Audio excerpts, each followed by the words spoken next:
नमस्कार मित्रों, आज भेरुंदा में माननीय केंद्रीय मंत्री श्री शिवराज सिंह चौहान जी के ज्येष्ठ पुत्र आदरणीय कार्तिकेय चौहान जी ने चारों मंडल चकल्दी, भेरुंदा, लाड़कुई और गोपालपुर की सांसदीय कप टूर्नामेंट महोत्सव की बैठक ली। एक तो हमारे बड़े साहब ने ली थी, जिसमें सभी मंडल अध्यक्षगण उपस्थित हुए थे, और एक मीटिंग उसके बाद हुई थी जिसमें हम उपस्थित थे और मंडल अध्यक्ष भी उपस्थित थे, आदरणीय विधायक भी उपस्थित थे। लेकिन विशेष रूप से उस बैठक में युवा साथी आए थे।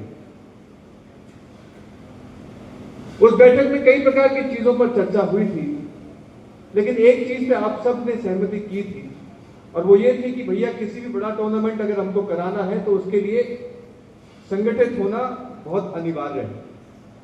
और इसलिए बैठक में यह तय हुआ था कि सभी मंडल के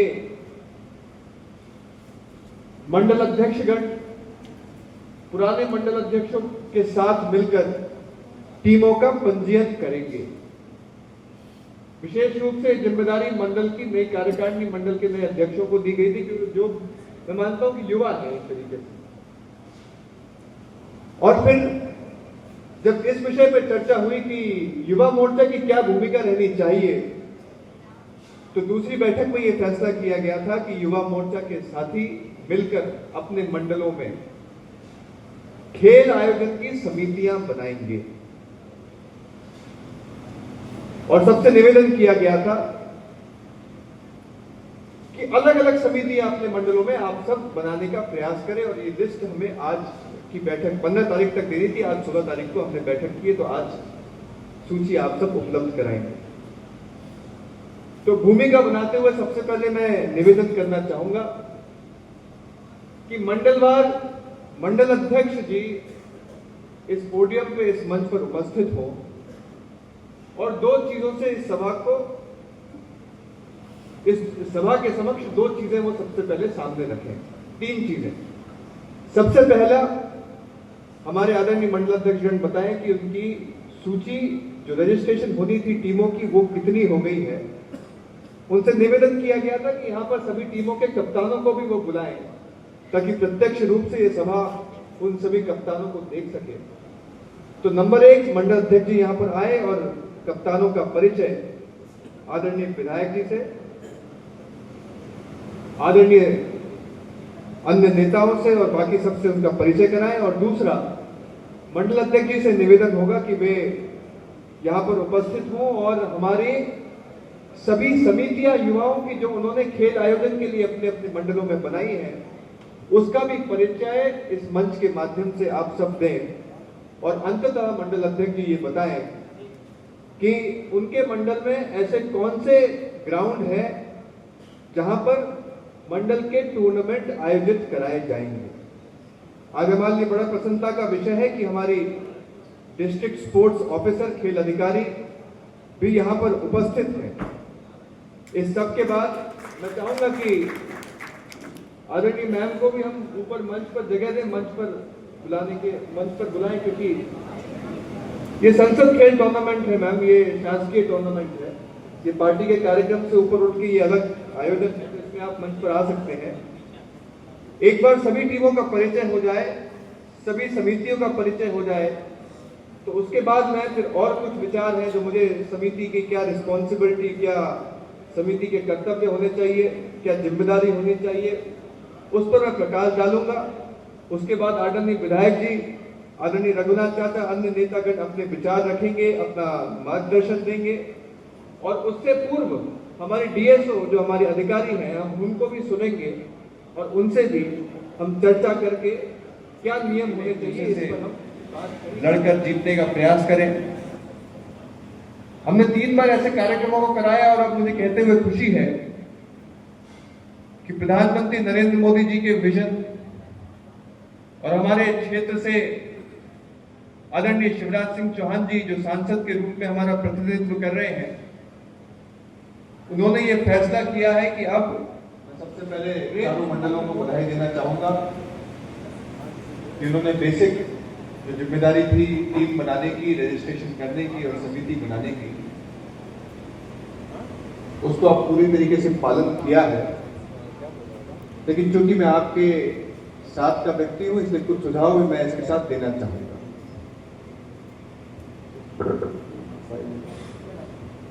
आप जैसा कि आप सब जानते हैं, भैरवनाथ में भी एक टूर्नामेंट पहले हुआ था। जब भैरवनाथ में विधानसभा स्तर का हम टूर्नामेंट कराते हैं तो हम समितियां, कोई ऐसा नहीं होता कि एक खेल समिति बन गई और वो खेल समिति सारे टूर्नामेंट का काम करती है। आप सब जानते हैं कि एक टूर्नामेंट को कराने में एक मंच की समिति होती है। मंच पर कौन गणमान्य आएंगे, मंच पर कौन सा चित्र लगेगा, मंच पर क्या होगा, उसकी एक समिति होती है। फिर एक समिति होती है ऐसी जो निष्पक्ष होती है, जिसका राजनीति से कोई लेना देना नहीं होता। उसको कहते हैं अपन एम्पायर टेक्निकल समिति, जो मैच में होते हुए सारे डिसीजंस को लेती है। उसके बाद एक समिति आती है अनुशासन। हमने देखा है कि मैच में लड़ाइयां होती हैं, एक टीम कभी मान ही नहीं सकती कि दूसरी टीम की गलती नहीं है। ये ऐसे कई विषय सामने आते हैं और ऐसी परिस्थितियों में अनुशासन को मेंटेन करने के लिए हमें जरूरत पड़ती है अनुशासन, डिसिप्लिन कमेटी की। फिर आती है सत्कार समिति। मंडल टूर्नामेंट में भी हम कई बार कोशिश करते हैं कि हमारे कार्यक्रम की शोभा बढ़ाने के लिए कोई बड़ा नेता या कोई वरिष्ठ गण उस कार्यक्रम में आए, लेकिन किसी बड़े व्यक्ति को बुलाएं और सत्कार ना हो तो ये भी उचित नहीं है, इसलिए सत्कार समिति भी होनी चाहिए। उसके बाद किसी भी क्रिकेट का आनंद तब तक नहीं आ जाता है जब तक उसमें कमेंट्री नहीं होती। कमेंट्री के बिना कोई गेम थोड़ी ना है। तो अपने ही मंडल से हमने हर बार, पिछली बार देखा था कि अपने मंडल में हमने किसी 3-4 कमेंटेटर्स की टीम को इकट्ठा करके हमने और पूरे मैच का संचालन वो कर रहे हैं। और कभी मैच में कोई चोटिल हो जाए, मान लो हाथ पैर टूट गया, ये तो खेल है, होता रहता है, तो उस पे उस व्यक्ति को, उस खिलाड़ी टीमों का आप मैच करा दो। ग्राउंड आपके पास अवेलेबल है, अपने स्तर पे आप कराइए और उनमें से जो 5 टीमें बेहतर निकल कर आती है उसका हमको नाम आप दीजिए। इसी प्रकार अगर ग्राम पंचायत में 1 से अधिक टीमें हैं, जो स्वाभाविक है, होती है, तो मेरा मानना इसमें यह है कि वहीं ग्राम पंचायत में उन 1 से अधिक टीमों का आपस में मैच कराया जाए और उनमें से एक टीम चयन करके, क्योंकि मैं मानता हूं कि पंचायत से एक ही टीम आनी चाहिए। तो आप लेकिन अपने स्तर पर, ये आपको छूट है, आपस में पंचायत में जो सर्वश्रेष्ठ है उसको आप आगे भेज सकते हैं। कई लोग अलग अलग तरीके अपनाते हैं। अब एक पंचायत है हमारी ग्यारसपुर में, ग्यारसपुर ने टीमों का रजिस्ट्रेशन नहीं किया, उन्होंने एक एक खिलाड़ी का चयन किया है। उन्होंने कहा हम तो ट्रायल करेंगे, हमारी पंचायत में जो बेस्ट बॉलर है उसको टीम में जगह मिलेगी, तो उन्होंने ट्रायल कराया। इसलिए मानता हूं कि सब व्यक्ति, हर ग्राम पंचायत अलग नियम के साथ काम करना चाहती है, इसमें ग्राम पंचायत को छूट दे देनी चाहिए। यहाँ पर हमारे सरपंच सभी वरिष्ठ ग्राम पंचायतों के भी उपस्थित हैं। मैं आपके साथ ये विचार भी मैं आपके साथ साझा करना चाहता हूँ। अगर आपको लगता है कि आपकी ग्राम पंचायत की बेस्ट 11 लोगों की टीम बननी चाहिए तो ट्रायल करा दीजिए। बैटिंग में कौन अच्छा है उस व्यक्ति का सिलेक्शन हो जाए, बॉलिंग में कौन अच्छा है उसका सिलेक्शन हो जाए, फील्डर एक अच्छा कौन है उसका सिलेक्शन हो जाए। ये फलाना व्यक्ति सब्स्टिट्यूट है, इसको मेन टीम में नहीं रखना है तो इसको 12वां 11वां 13वां खिलाड़ी बना के रख दिया जाए। तो उस हिसाब से भी आप रजिस्ट्रेशन कर सकते हैं। इस पूरे आयोजन का, जैसा कि मैं कहता आया हूं, इस पूरे आयोजन का सबसे अहम उद्देश्य ये है कि हम सब सबसे पहले अपने आप को सक्रिय करें। इन मीटिंगों के माध्यम से हम सब एक साथ बैठते हैं, हमारे विचार साझा होते हैं, हम सब एक्टिव होते हैं। दूसरा सबसे बड़ा इसके पीछे कारण ये है कि हमारे ग्राम पंचायतों से, शहरों से, नगरों से नए नए खिलाड़ियों को हम लोग सामने लेकर आ पाए, उनके विषय लेकर आ पाए, उनका संपर्क हमसे, विधायक जी से, आदरणीय केंद्र कृषि मंत्री जी से हो और एक तरीके से हमसे वो जुड़े, ताकि भविष्य में भी अगर उनकी कोई समस्याएं हो तो वो देखें तो केवल आप लोगों की तरफ देखें, हम लोगों की तरफ देखें। हमारे इस परिवार का विस्तार करना इस खेल का उद्देश्य है। लेकिन परिवार का विस्तार सही तरीके से हो और कोई हमसे रूठे ना, इसलिए डीएसओ मैडम को भी हमने आमंत्रित किया। डीएसओ मैडम पिछली मीटिंग में हमसे पूछ रही थी कि हमारी जिम्मेदारी क्या है।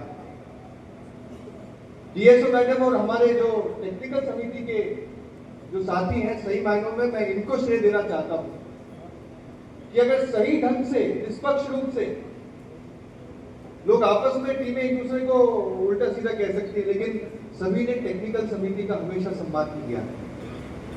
तो मैम, जो जो टीमों के रजिस्ट्रेशन हमारे पास अभी आए हैं, ये सभी पहले B8 के कार्यालय में आएंगे और उसके बाद ये पूरी लिस्ट बना के तैयार करके मैं आपको सौंपूंगा और इसमें आप स्क्रूटिनी कीजिए, बारीकी से देखिए व्यक्ति उसी गांव का है कि नहीं, आधार कार्ड उसका उसी गांव का है कि नहीं, कोई बाहर का व्यक्ति खिलाड़ तो नहीं रहा है, कोई ऐसा खिलाड़ी तो नहीं है जो दूसरे शहर से आया। आप स्क्रूटिनी कीजिए और फिर उसके आधार पर आप हमें बताइए।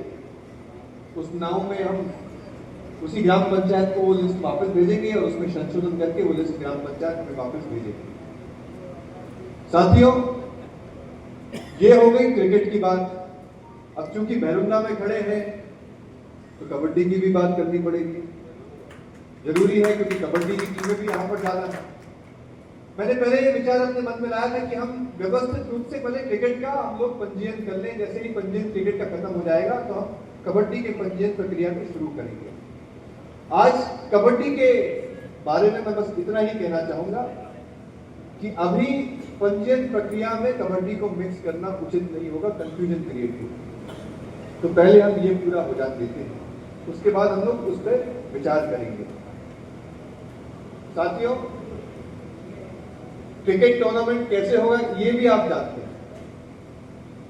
मंडल स्तर पे मैच होगा, मंडल की एक टीम निकलेगी, 2 टीमें निकलेगी और वो 2 टीमें विधानसभा स्तर पे खेलेगी। एक भव्य आयोजन जैसा कराते हम रहे हैं वैसा ही होता रहेगा, लेकिन इस भव्य आयोजन में जो टीम जीत कर आएगी उस टीम को हम लोग चैंपियंस लीग खेलने भेजेंगे, संसदीय चैंपियंस लीग। और वैसे तो मैं पूरे संसदीय क्षेत्र में इसका आयोजन करा रहा हूं, लेकिन व्यक्तिगत रूप से, क्योंकि मैं इस विधानसभा क्षेत्र से हूं, व्यक्तिगत रूप से मैं भी ये चाहूंगा कि हमारे विधानसभा टीम की सबसे बेस्ट टीम सिलेक्ट होकर विदिशा संसदीय क्षेत्र के टूर्नामेंट में हमारा नेतृत्व करे और उस टूर्नामेंट को जीतकर हमारे घर लेकर आए। खिलाड़ी साथियों से मैं ये कहना चाहूंगा, पिछली बार हम लोगों ने 15 खिलाड़ियों के टीम पर हमने कैप रखी थी, जिसमें से हमने कोच और मैनेजर की भी जगह हमने तय की थी। लेकिन इस बार हमने तय किया है कि हम 15 नहीं 18 खिलाड़ियों को जगह देना चाहते हैं। तो मैं आशा करता हूं कि आप सभी ने जो रजिस्ट्रेशन किए हैं उसमें 18 खिलाड़ियों को आपने जोड़ा हो और उसमें कोच भी होना चाहिए, उसमें मैनेजर भी होना चाहिए।